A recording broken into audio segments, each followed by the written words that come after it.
Hello बच्चों, आज हम लोग पेड़ होने का अर्थ कविता को पढ़ेंगे जो आपके पाठ्य पुस्तक में पाठ क्रमांक 7 दिया हुआ है, जिसके कवि हैं डॉक्टर मुकेश गौतम। तो सबसे पहले इस मुस्कुराते चेहरे को देखिए। प्रकृति प्रेमी मुकेश गौतम जी, इनका प्रकृति से अपार स्नेह है। इनका संक्षिप्त परिचय जान लेते हैं। इनका जन्म 1 जुलाई 1970 को सहारनपुर में हुआ था। माताजी का नाम स्वर्गीय श्रीमती राम देवी और पिताजी का नाम श्री फूल सिंह था। इनकी शिक्षा स्नातक चौधरी चरण सिंह विश्वविद्यालय मेरठ, एमए हिंदी मुंबई विश्वविद्यालय, पीएचडी हेमवती नंदन बहुगुणा विश्वविद्यालय श्रीनगर, एलएलबी मुंबई विश्वविद्यालय और एलएलएम मुंबई विश्वविद्यालय। ढेर सारी डिग्रियां इन्होंने प्राप्त की है। जीवन में अन्य उपलब्धियां, इनकी पुस्तकें अपनों के 20 सतह और शिखर, वृक्षों के हक में, सच्चाइयों के रूबरू लगातार कविता, प्रेम समर्थक है पेड़, जो कि आपके पेड़ होने का अर्थ इसी संग्रह से लिया गया है। बच्चों, इसकी क्या जरूरत थी, ये इनकी प्रमुख रचनाएं हैं। इन्होंने कई भाषाओं का अनुवाद भी किया है पुस्तकों का, जिसमें मराठी, अंग्रेजी, तमिल भाषाओं में इनकी पुस्तकें अनुवाद के रूप में प्रकाशित हैं। इन्होंने संपादन भी किया है। अनेक समाचार पत्र पत्रिकाओं में संपादन का कार्य किया है। वृद्ध जीवन पर आधारित पत्रिका परिणाम इंटरनेशनल के प्रबंधक और संपादक के रूप में कार्यरत रहे हैं। समाचार वाचन के रूप में भी प्रसिद्ध रहे हैं। TV news channel Mumbai news में समाचार वाचक के रूप में कार्य कर चुके हैं। ये कई जगह स्तंभ का रूप इन्होंने लिया है, जैसे मराठी सामना में लोकप्रिय कालम हास्य कट्ठा। मराठी सामना जो समाचार पत्र है, उसमें लोकप्रिय कालम उनका प्रतिदिन आता है हास्य कट्ठा करके। ये इसके स्तंभकार हैं। हिंदी दोपहर का सामना में स्तंभ लेखन का कार्य इन्होंने किया है। इनकी रुचि ज्यादातर पर्यावरण संरक्षण, वृक्ष संरक्षण संवर्धन के कार्य में अत्यंत सक्रिय रहे हैं। देश भर में काफी संख्या में वृक्षारोपण, पर्यावरण के प्रति जागरूक करने के लिए अनेक प्रोग्राम आयोजित करते रहे हैं। विशेष लंबे समय से वृक्ष संरक्षण और संवर्धन विषय पर प्रतिदिन एक कविता लिखकर देश विदेश पाठकों तक पहुंचाना इनका मुख्य ध्येय रहा है। बच्चों, ऐसे प्रतिभा के धनी डॉक्टर मुकेश गौतम जी इस समय ये सीएसटी जो आपका छत्रपति शिवाजी टर्मिनल है, वहां पर एक स्तंभ के रूप में कार्यरत हैं। आपने आधुनिक भावबोध को सहज सीधे ढंग से अभिव्यक्ति दी है। वर्तमान मनुष्य की समस्याएं और प्रकृति के साथ हो रहा क्रूर मजाक आपके काव्य में प्रखरता से उभर कर देखने को मिलता है। आप हास्य व्यंग्य के लोकप्रिय मंचीय कवि हैं, फिर भी सामाजिक सरोकार की भावना आपके काव्य का मुख्य स्वर है। आपकी समग्र रचनाओं की भाषा अत्यंत सरल और सहज है तथा मन को छू लेने वाली है। आपके काव्य में बड़े ही स्वाभाविक और लोक व्यवहार के बिंब, प्रतीक और प्रतिमान दिखाई देते हैं, जो कि प्रभावशाली ढंग से आपके भावों और विचारों का समावेश और संप्रेषण पाठकों तक पहुंचाने में सक्षम है। बच्चों, ये प्रतिभा के धनी डॉक्टर मुकेश गौतम जी। आगे देखते हैं विधा परिचय।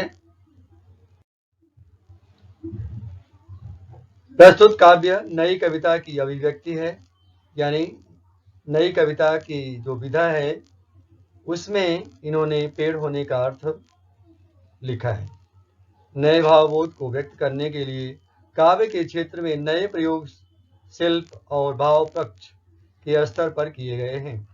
नए शब्द प्रयुक्त हुए, नए विधान, नए प्रतिमान, उपमान और प्रतीकों को इन्होंने तलाशा है। फलतः नई कविता आज के व्यस्ततम मनुष्य का दर्पण बन गई है और आसपास की सच्चाई की तस्वीर बन गई है। बच्चों, हम लोग देखेंगे जो पेड़ होने का अर्थ है वह सच्चे अर्थ में एकदम हमारे सामने आज के परिवेश में किस प्रकार पर्यावरण का क्रूर मजाक किया जा रहा है। मनुष्य अपने स्वार्थ में की सिद्धि के लिए दिन प्रतिदिन वृक्षों को काट रहा है, लेकिन ये नहीं समझता कि वृक्ष हमारे क्या हैं। ये सभी परिचय हम पाठ परिचय के अंदर देखेंगे। प्रकृति मनुष्य के जीवन का स्पंदन है और पेड़ इस स्पंदन का पोषक तत्व है। पेड़ मनुष्य का बहुत बड़ा शिक्षक है। बच्चों, पेड़ हमें बहुत कुछ सिखाता है। हमें कोई जरूरी नहीं कि हमारे शिक्षा से ही या अध्यापक से ही हमें सब कुछ सीखने को मिलता है। जीव जंतुओं से, पेड़ पौधों से भी हमें कुछ न कुछ सीखने को मिलता है। पेड़ और मनुष्य के बीच पुरातन संबंध रहा है। आज से नहीं, आदिकाल से पेड़ और मनुष्यों के बीच में संबंध रहा है। पेड़ ने भारतीय संस्कृति को जीवित रखा है और मनुष्य को संस्कारशील बनाया है। पेड़ मनुष्य का हौसला बढ़ाता है, समाज के प्रति दायित्व, प्रतिबद्धता का निर्वाह करना सिखाता है और सच्ची पूजा का अर्थ समझाता है। इसको हम अपनी कविताओं में देखेंगे तो स्पष्ट रूप से दिखाई देगा। कवि ने मनुष्य जीवन में पेड़ की विभिन्न अर्थी भूमिकाओं को स्पष्ट करते हुए उसके होने की आवश्यकता की ओर संकेत किया है और सब कुछ दूसरों को देकर पेड़ जीवन की सार्थकता को सिद्ध करता है। जो आपकी पेड़ होने का अर्थ कविता डॉक्टर गौतम जी की आपके सामने प्रस्तुत है, इसमें ये सभी परिचय स्पष्ट रूप से आपको देखने को मिलेंगे। तो आइए बच्चों, हमने अभी देखा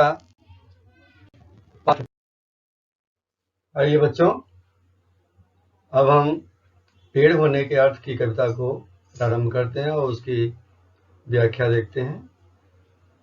कवि पेड़ के माध्यम से आपको बताना चाहता है और कवि अपने कमरे की खिड़की से बाहर देखते हुए सोच रहा है और महसूस कर रहा है कि पेड़ क्या है, पेड़ होने का क्या अर्थ है। आदमी पेड़ नहीं हो सकता। कल अपने कमरे की खिड़की के पास बैठकर जब मैं निहार रहा था एक पेड़ को, तब मैं महसूस कर रहा था पेड़ होने का अर्थ। मैं सोच रहा था आदमी कितना भी बड़ा क्यों न हो जाए, एक पेड़ जितना बड़ा कभी नहीं हो सकता। या यूं कहूं कि आदमी सिर्फ आदमी है, वह पेड़ नहीं हो सकता। कवि की सोच के माध्यम से ये बताना चाहते हैं कि आदमी कितना भी बड़ा क्यों न हो जाए, वह पेड़ के समान या पेड़ के जितना महान नहीं हो सकता है। प्रातःकालीन किरणों को निहारते हुए अपनी खिड़की के पास बैठकर कवि निहार रहे हैं और ये सोच रहे हैं और महसूस भी कर रहे हैं कि देखिए यह पेड़ कितना हिम्मत वाला है, कितना सब कुछ देता है मुझे, लेकिन एक बार भी अपना एहसान नहीं जताता है। और महसूस कर रहे हैं देखिए पेड़ होने का क्या मतलब निकलता है, क्या अर्थ निकलता है। और सोच रहे हैं कि आदमी इसी बात को सोचकर कि कितना महान है, तूफानी रातों में, तूफानी बरसातों में सब कुछ अपने सह करके, महसूस करके, फिर भी अपने को सब कुछ तबाह करके हमें सब कुछ दे देता है, लेकिन कभी एहसान नहीं जताता है। इसीलिए कवि कहता है कि आदमी कितना भी बड़ा क्यों न हो जाए, एक पेड़ जितना बड़ा कभी नहीं हो सकता। बड़ा होने से मतलब है महान से मतलब है। पेड़ के जैसा महान व्यक्ति कभी नहीं बन सकता। आदमी सिर्फ आदमी है, वह पेड़ नहीं हो सकता।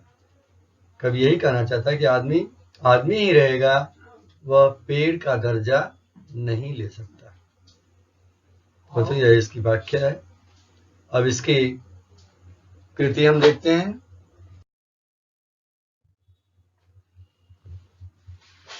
पेड़ होने का अर्थ डॉक्टर मुकेश गौतम।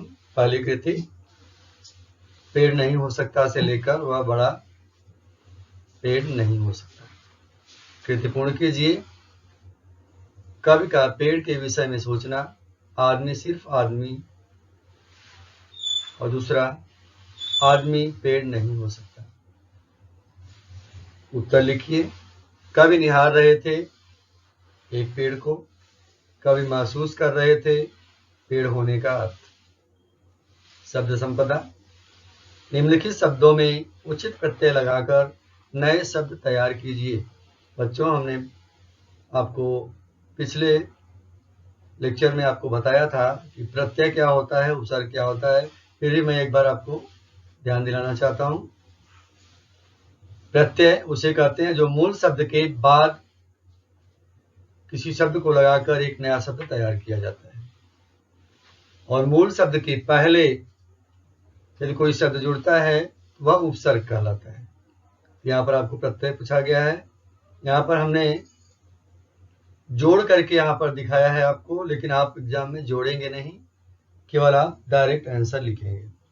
जैसे यहाँ पर हमने दिया है अर्थ प्लस इक, अर्थ धन इक बराबर आर्थिक, तो आपका आर्थिक उत्तर होगा। अर्थ दिया रहेगा, आर्थिक उत्तर होगा। आदमी प्लस इयत, आदमियत। निम्न शब्दों के पर्यायवाची शब्द लिखिए। पेड़, पेड़ का पर्यायवाची क्या क्या होता है बच्चों? वृक्ष, पादप, तरु, विटप, ध्रुव, झाड़। पेड़ के पर्यायवाची फिर से देखिए, वृक्ष, पादप, तरु, विटप, ध्रुव और झाड़। आदमी का पर्यायवाची मनुष्य, इंसान, मानव, मानुष, पुरुष, नर। फिर से देखते हैं आदमी का पर्यायवाची शब्द मनुष्य, इंसान, मानव, मानुष, पुरुष, नर। खिड़की, खिड़की के पर्यायवाची शब्द दरीचा, झरोखा, गवाक्ष, जंगला। तो भूलकर जंगल मत कर देना, जंगला। फिर से देख लेते हैं एक बार। खिड़की का पर्यायवाची शब्द दरीचा, झरोखा, गवाक्ष और जंगला। विरुद्धार्थी शब्द देखते हैं। निम्न शब्दों के विरुद्धार्थी शब्द लिखिए। आज, कल, दूर, पास, छोटा, बड़ा, उठना, बैठना। अभिव्यक्ति, मनुष्य जीवन में पेड़ की भूमिका, यानी मनुष्य के जीवन में पेड़ की क्या भूमिका होती है, इस पर अपने विचार व्यक्त कीजिए। आगे देखते हैं दूसरा। हौसला है पेड़, हौसला है पेड़ अंकुरित होने से टूट हो जाने तक, आंधी तूफान हो या कोई प्रतापी राजा महाराजा, पेड़ किसी के पांव नहीं पड़ता है जब तक है उसमें सांस। एक जगह खड़े होकर या खड़े रहकर हालात से लड़ता है। जहां भी खड़ा हो, सड़क, झीलें या कोई पहाड़, भेड़िया, बाघ, शेर की दहाड़, पेड़ किसी से नहीं डरता है। हत्या या आत्महत्या नहीं करता है पेड़। बहुत अच्छा। पेड़ के हौसले के बारे में कवि ने कहा है, पेड़ बहुत ही हिम्मत वाला होता है और उसके पास हौसले उसके बुलंद रहते हैं। जन्म से लेकर या अंकुरित होने से मतलब है जब वह बीज बोया जाता है, बीज अंकुरित होता है तो वह जमीन के अंदर से मिट्टी को चीर करके ऊपर आता है। अंकुरित होकर के तब धीरे धीरे पौधा तैयार होता है। कितनी कठिनाइयों को झेलते हुए, मौसम के थपेड़ों को सहते हुए, गर्मी को सहते हुए अपने बीज को वह अंकुरित होकर के बड़े होने की लालसा में वह ऊपर आ जाता है। और इतना ही नहीं, ठूंठ हो जाने तक, देखिए बच्चों यहाँ पर फिगर दिया गया है, ठूंठ कहते हैं जिसके बहुत थोड़े कम पौधे और टहनियां बची हों, वह पेड़ ठूठा कहलाता है। कभी कभी तो एकदम से नहीं रहता, केवल सूखा ऐसे ही ठूठा खड़ा रहता है। चाहे अंकुरित होने तक या जन्म के समय से या ठूंठ हो जाने तक उसमें कोई दम नहीं रहता, फिर भी वह वातावरण के सामने एक हिम्मती की तरह, एक ताकतवर की तरह हमेशा खड़ा रहता है। और मनुष्य क्या करता है? अपने कर्म को भूल जाता है और थोड़ा सा यदि आंधी या तूफान आ जाए तो डर कर भाग जाता है। लेकिन वह कितना भी आंधी आए, कितनी भी तूफानें आए, कितनी भी तूफानी बरसात हो, या कोई प्रतापी राजा या महाराजा हो, वो उससे अपने को झुकाता नहीं है, उसके पैर नहीं पड़ता। पेड़ किसी के पांव नहीं पड़ता है। और आदमी अपने स्वार्थवश जो जिनसे उनका कार्य रहता है या जिनसे स्वार्थ सिद्धि की प्राप्ति होती है, और उसके सामने सर झुकाता है। लेकिन पेड़ ऐसा कभी नहीं करता। जब तक है उसमें सांस, एक जगह पर खड़े होकर हालात से लड़ता है। हालात, दशा, स्थिति, परिस्थिति, जो भी समय आए, चाहे वह ठंडी से कड़ाके की ठंडी हो, या तूफानी बरसात हो, या किसी प्रकार का समय उसके ऊपर आता है, परिस्थिति आती है, लेकिन हर स्थिति में वह डट कर मुकाबला करने के लिए उसका तैयार रहता है। जहां भी खड़ा हो, सड़क, झीलें और कोई पहाड़, चाहे कहीं भी हो, सड़क किनारे या झील के किनारे या किसी पहाड़ पर, एकदम अपने कर्तव्य पथ पर डटा रहता है। आदमी ऐसा नहीं कर सकता। भेड़िया, बाघ, शेर की दहाड़, यदि मनुष्य के सामने भेड़िया आ जाता है या बाघ आ जाता है या शेर दहाड़ने के लिए आ जाता है, तो वह उस दहाड़ को सुनकर भाग जाता है, लेकिन वह अपने स्थान को नहीं छोड़ता, वह डट कर उनका मुकाबला करता है। पेड़ किसी से नहीं डरता है, किसी से भी वह डरता नहीं है। हत्या या आत्महत्या नहीं करता है पेड़। मनुष्य इसका ठीक उल्टा करता है। मनुष्य यदि कुछ का कार्य नहीं कर पाता है या उससे कोई भारी गलती हो जाती है, तो अपने कमजोरी को छिपाने के लिए, अपने कर्मठता को छिपाने के लिए, अपनी कार्यकुशलता से हीनता में परिवर्तित हो जाने के लिए वह आत्महत्या तक कर डालता है या किसी की हत्या भी कर डालता है अपने स्वार्थ सिद्धि के लिए। लेकिन पेड़ कितना भी कुछ हो जाए, कभी अपने कर्तव्य पथ से विमुख नहीं होता है, न तो वह अपनी हत्या या आत्महत्या करता है। इसकी कृति देखते हैं बच्चों। हौसला है पेड़ से लेकर, हत्या या आत्महत्या नहीं करता। कृति पूर्ण कीजिए। हौसला है पेड़, 2 कृतियां बनेगी, अंकुरित होने से ठूठ हो जाने तक। दूसरी कृति, पेड़ नहीं डरता, बाघ, भेड़िया, शेर की दहाड़। तीसरी कृति, पेड़ पांव नहीं पड़ता है, आंधी तूफान, प्रतापी राजा, महाराजा। पेड़ का हौसला बुलंद करने वाली पंक्तियां आपकी पंक्ति सामने दी गई है। हौसला बुलंद करने वाली पंक्तियां कौन सी हैं? पेड़ किसी से नहीं डरता है, हत्या या आत्महत्या नहीं करता है पेड़। शब्द संपदा, निम्नलिखित शब्दों में प्रत्यय लगाकर उचित शब्द तैयार कीजिए। जैसे बड़ा, बड़प्पन, तूफान, तूफानी। विलोम शब्द लिखिए। धूप, छांव, राजा, प्रजा, सीधा, टेढ़ा, दिन, रात। पर्यायवाची शब्द लिखिए। राजा के पर्यायवाची शब्द नृप, नरेश, भूपति भूप, राजा के पर्यायवाची शब्द। नृप नरेश, भूपति भूप, शेर के पर्यायवाची शब्द। केसरी मृगेंद्र, वनराज, सिंहराज, सिंह आदि। पहाड़ के पर्यायवाची गिरि, पर्वत, भूधर, अचल। गिरि, पर्वत, भूधर, अचल। पद्यांश में से युग्म शब्द जोड़कर लिखिए। आंधी तूफान, राजा महाराजा। लिंग बदलकर लिखिए। शेर शेरनी, बाघ बाघिन, राजा रानी। इस तरह बेटा इसकी कृतियां यहीं पर समाप्त होती हैं। आगे नेक्स्ट लेक्चर में हम देखेंगे।